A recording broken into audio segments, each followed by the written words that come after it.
o processo da salvação. Processo da salvação.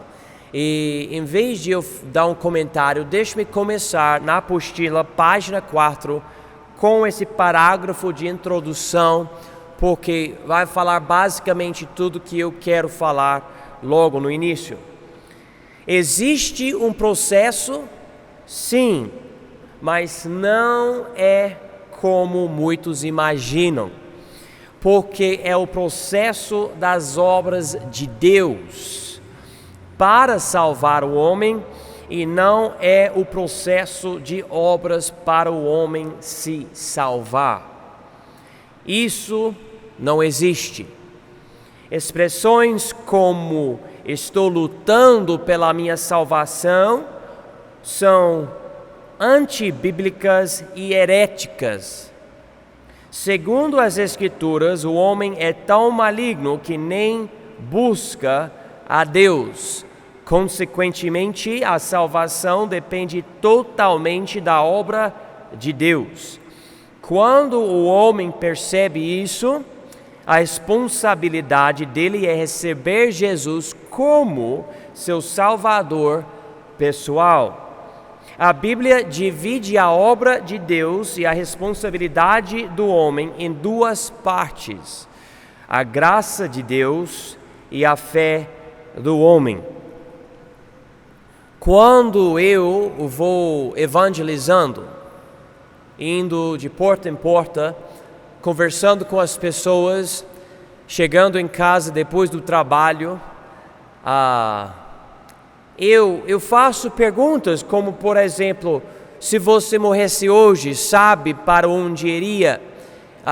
Ou você tem certeza da sua salvação? Você já foi salvo? E há muita confusão quando eu faço essas perguntas. Eu noto que é como se eu estivesse fazendo essa pergunta pela primeira vez nas vidas dessas pessoas. E daí eu percebo pela cara das pessoas que há muito conflito. A pessoa está tentando entender. Nos Estados Unidos, às vezes acontece que quando eu faço a pergunta, você já foi salvo? A pessoa automaticamente vai para um momento na vida que passou por acidente de carro e diz, eu não morri, então Deus me salvou. Eu preciso explicar, mas eu não estou falando sobre salvação física do seu corpo no acidente. Eu estou falando sobre a salvação da sua alma, porque você está em perigo de ser condenado eternamente no lago de fogo. E a pessoa começa a pensar de uma forma diferente. Aqui no Brasil, normalmente a resposta é algo um pouco diferente. E a pessoa diz para mim, pastor, então, todo mundo quer ir para o céu, né? É a nossa esperança, né, pastor? Estou lutando pela minha salvação. Estou querendo ir para o céu mesmo.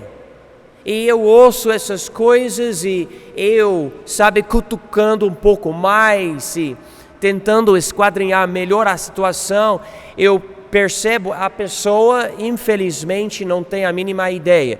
Eu conversei com a Vera antes do estudo hoje à noite e ela me disse que antes dos estudos ela não tinha a mínima noção, ela ia para várias igrejas e ficou mais confusa ainda. Precisava de alguém para explicar como é que você pode ser salvo. E quando a gente fala isso, até pessoas falam, então eu estou no processo de me salvar. E cada vez que eu ouço isso, me perturba muito, porque biblicamente você não está num processo, Deus está no processo, mas você não é que, e quando eu digo isso, deixe-me esclarecer, porque pode confundir. A pessoa, muitas vezes, quando fala, eu estou no processo, está pensando, então, eu estou tentando mudar algumas coisas na minha vida, eu estou indo para a igreja um pouco mais, eu estou tentando parar de ir para lugares errados e festas e tudo, estou tentando evitar certos pecados, largar certas coisas erradas, e a pessoa fala isso e tem essa ideia que se eu tiver mais coisas boas na minha vida do que coisas más, então provavelmente eu espero Deus vai me aceitar. Mas novamente eu digo para vocês, esse é um processo que não existe na Bíblia. A palavra de Deus nunca fala que você tem que passar por um processo de coisas que você faz para chegar a um momento de pureza, de santidade, para Deus falar, agora sim, agora eu vou te salvar, agora eu aceito você. A Bíblia nunca fala isso, né? Na verdade, o homem é tão pecaminoso, tão condenado, ele nem sabe buscar a Deus, ele não entende, ele pode até tentar fazer certas coisas religiosas e ainda ele tem coração duro e ele faz coisas erradas, ele não compreende o que é buscar a Deus. A Bíblia diz aqui, em Romanos 3:11, não há ninguém que entenda, não há ninguém que busque a Deus. É tipo, Deus está olhando do céu procurando alguém inocente, puro e justo, alguém dedicado à vontade de Deus, e Deus diz, eu não vejo ninguém, não há ninguém que busque a Deus. Eu não estou achando uma opção na terra, e não existe. A única pessoa que serve é Jesus Cristo, né? Mas a gente não. Então, tem que chegar um momento nas nossas vidas em que a gente recebe a salvação.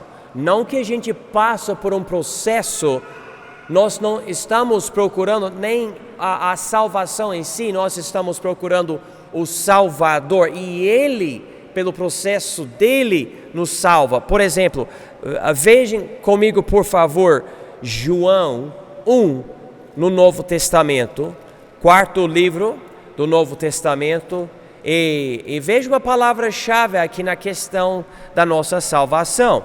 Aqui, João 1:12 diz o seguinte: mas a todos quantos o receberam, deu-lhes o poder de serem feitos filhos de Deus, aos que creem no seu nome. Então, podemos notar o tempo do verbo receberam. É algo no passado. Nós não estamos no processo de receber Jesus. Nós já recebemos Jesus. Agora, recebendo Ele, o versículo diz, aos que creem no seu nome. Então, o tempo presente é que você agora crê, mas você agora crê porque você já recebeu um momento específico da sua vida, você recebeu Jesus. Mas para você chegar a esse ponto de receber Jesus, Deus estava no processo de fazer certas coisas para você chegar ao ponto de recebê-lo. Isso é importante entender. E eu vejo muitas vezes um movimento hoje em dia de evangelismo que é basicamente o seguinte: você vai no culto da igreja e o pastor fala, quem quer aceitar Jesus, levanta a mão. A pessoa levanta a mão e automaticamente as pessoas falaram, então você aceitou Jesus. Eu prefiro nem usar a palavra aceitar porque não tem a força que a palavra receber tem. E a palavra receber é a palavra bíblica aqui em João 1:12. Receber, deixar entrar na sua vida. Deixe-me tentar dar um exemplo. Vamos dizer que você está em casa e alguém chega na porta e fala para você, você não quer me receber? Eu quero entrar. E a pessoa fala, mas se você me receber, eu vou querer mudar algumas coisas aqui dentro da sua casa, os móveis e outras coisas. pode incomodar, mas eu quero mudar. Se você receber essa pessoa, você recebe o fato que essa pessoa é capaz de mudar algumas coisas. Quando você recebe Jesus, Ele não entra no seu coração simplesmente para sentar no chão. Ele vai mudar algumas coisas. Mas Ele já entrou. Ele já está dentro de você e você já tem Ele, você já é salvo. Ele diz aqui em João 12, a todos quantos o receberem, deu-lhes o poder de serem feitos filhos de Deus. Ele já deu esse poder, você já é filho dele. Você já passou por isso, se você já recebeu Jesus como seu Salvador. Então, vendo esse processo, que é o processo dele e você só recebe ele, vamos para Efésios 2, 8 e 9, essa passagem que usamos muito porque explica as coisas, e eu vou usar essa passagem para dividir a parte de Deus e a parte do homem. Então veja aqui, Efésios 2, especificamente versículo 8, diz aqui: porque pela graça sois salvos por meio da fé. Isto não vem de vós, é dom de Deus. Ok. Vou fazer uma pergunta. Tem as duas palavras aqui, graça e fé. Graça e fé. A palavra graça, essa parte de Deus ou a parte do homem? De Deus, né? A graça de Deus. Fé. A fé é a nossa responsabilidade ou a responsabilidade de Deus? É a nossa. Então, nesse versículo aqui, a graça é a responsabilidade de Deus. Ele vai dar graça para nós.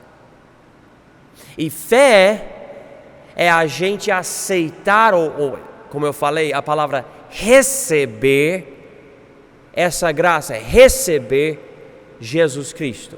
Então, duas palavras, graça e fé. E nesse processo nós vamos começar com graça e depois nós vamos ver fé, porque é Deus que inicia a nossa salvação. Ninguém está buscando a Deus, ninguém é justo, então Deus tem que ser primeiro. Ele tem que vir antes para a pessoa poder ser salva. Vocês estão entendendo? É Deus primeiro, depois a gente. Ok, então vamos começar entendendo essa palavra graça. A palavra graça vem de uma palavra no grego que é a palavra charis, ok? E essa palavra tem 5 letras, o número 5 na Bíblia quer dizer graça, e a palavra graça quer dizer favor não merecido. Favor não merecido. Então, se tiver um grupo de crianças aqui e todas as crianças estão me desobedecendo e ainda eu dou uma bala para cada criança, eu não estou dando porque as crianças merecem, eu estou dando porque eu desejo dar balinhas para essas crianças. Mas as crianças isso e aquilo, nada, não tem nada a ver. Eu quero dar para as crianças as balinhas, então as crianças têm as balinhas e aceitam as balinhas, desobedecendo. Essa é a ideia da graça. Você não tem Jesus e a salvação e o céu simplesmente porque você quer ir para o céu, ou porque você ama a Deus, ou porque você lê a Bíblia, ou porque você segue os 10 mandamentos. Ele fala sobre a graça. A graça é algo que Ele nos dá, que a gente não merece. No inglês funciona isso, porque a gente pega as letras da palavra graça no inglês e formamos uma expressão para explicar melhor a graça na salvação. Eu não sei, talvez Paulo você consiga fazer isso com o português de uma forma ou outra, mas nós falamos o seguinte, no inglês eu vou traduzir, Graça, quanto à nossa salvação, é o seguinte: as riquezas de Deus às custas de Cristo. As riquezas de Deus às custas de Cristo. Ou seja, tudo que Deus tem para oferecer vem para nós, não porque merecemos, mas porque Jesus morreu por nós. Graça. Quem entende isso, entende muito. Quem não entende isso, está perdendo muito. Porque a salvação é pela graça. As riquezas de Deus às custas de Cristo. Agora nós vamos dividir a graça de Deus nesse processo em 3 partes. Tem parte 1, que é antes da fundação do mundo, a obra do Pai. A segunda parte, há mais ou menos 2000 anos, que é a obra do Filho. E a terceira parte, na época da igreja, a obra do Espírito. Então, no processo de Deus para salvar as nossas almas, algo aconteceu antes da fundação do mundo, 2000 anos atrás, e agora está acontecendo nas vidas das pessoas que estão recebendo Jesus como o seu Salvador.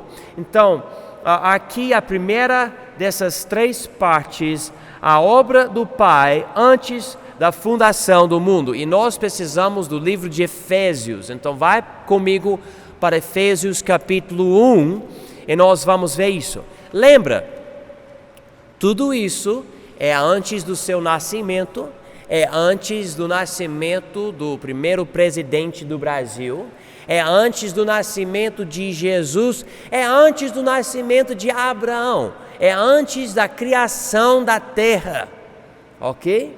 Essas coisas foram decididas por Deus antes de tudo, antes da existência do próprio tempo que a gente usa para saber onde nós estamos na nossa história, né? Antes do primeiro relógio, do primeiro calendário, Deus, quando estava só Ele, não existia outros seres, somente Ele, o grande Eu Sou. Ele decidiu fazer essas coisas e vamos chegar aqui, Efésios 1, versículo 3 e versículo 4. Bendito Deus e Pai de nosso Senhor Jesus Cristo, o qual nos abençoou com todas as bênçãos espirituais nos lugares celestiais em Cristo, como também nos elegeu nele antes da fundação do mundo, para que fôssemos santos e irrepreensíveis diante dele em amor. Isso aqui, Efésios 1, 4. Algo tão profundo, ninguém vai conseguir explicar isso, mas é isso que Deus fez. Ele nos elegeu antes da fundação do mundo. E essa eleição é algo que somente Ele consegue fazer. E como? Como é que Ele escolheu ou elegeu pessoas antes da fundação do mundo? Qual era a base dessa escolha?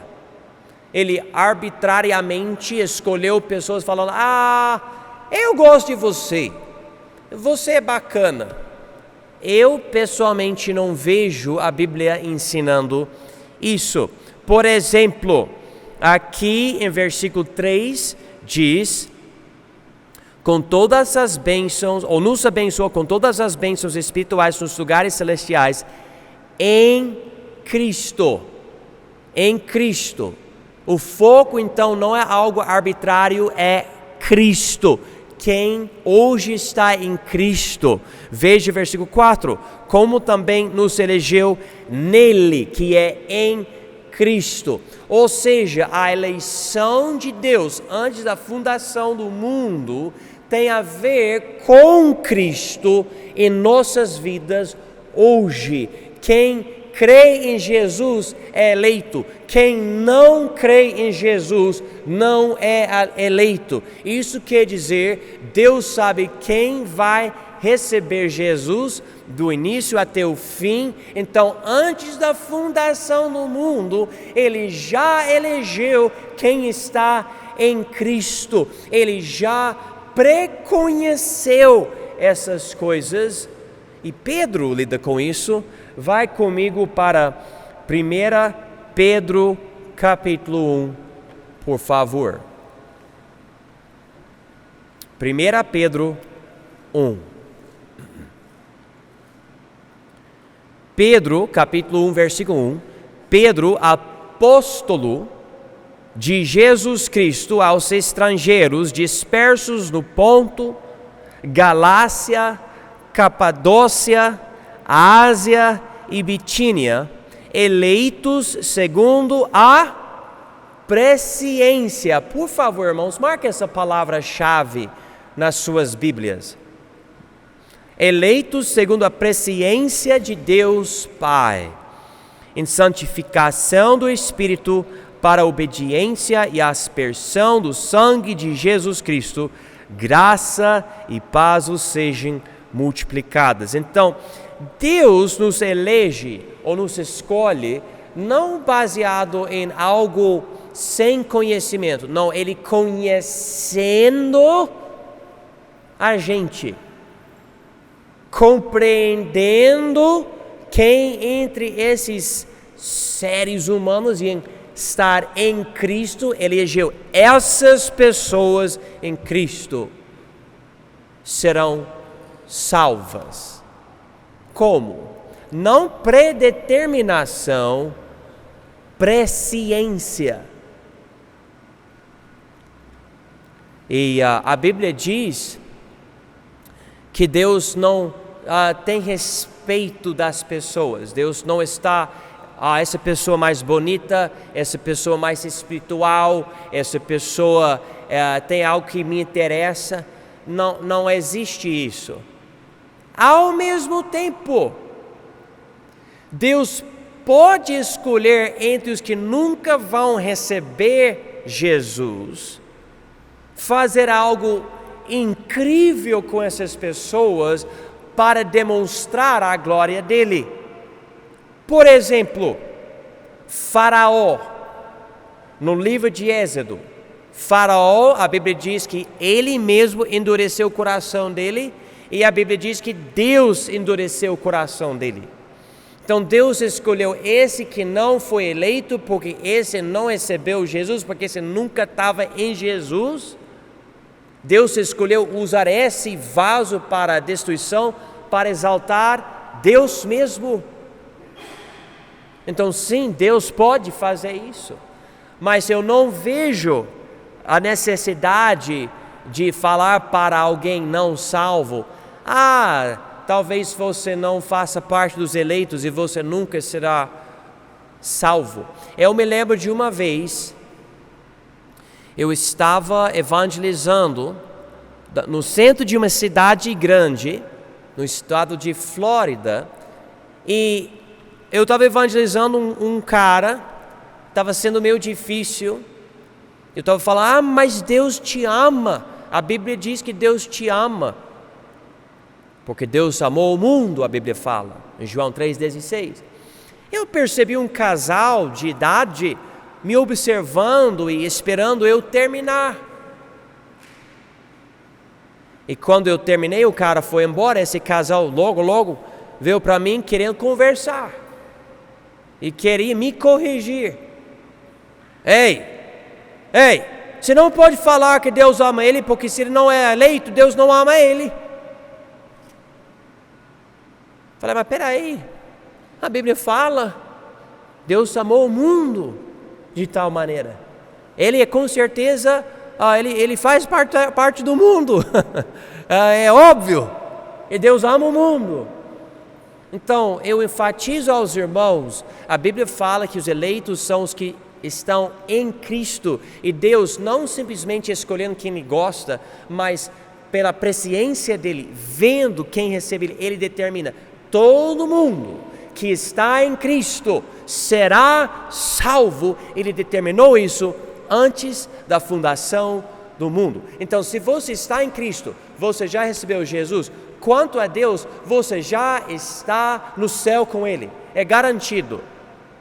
Deus não tem lápis que tem uma borracha, Ele precisa apagar seu nome do livro da vida, dizendo, bom, eu salvei ele, mas o cara quer pecar tanto que eu preciso apagar. Não, porque sua salvação já foi determinada antes da fundação do mundo. É impossível isso acontecer. É chamado eleição. Então, veja comigo Romanos 8, 29. E essa primeira parte do processo da salvação. Você nem nasceu ainda. E Deus já estava pensando na sua salvação. E diz aqui em Romanos 8, 28.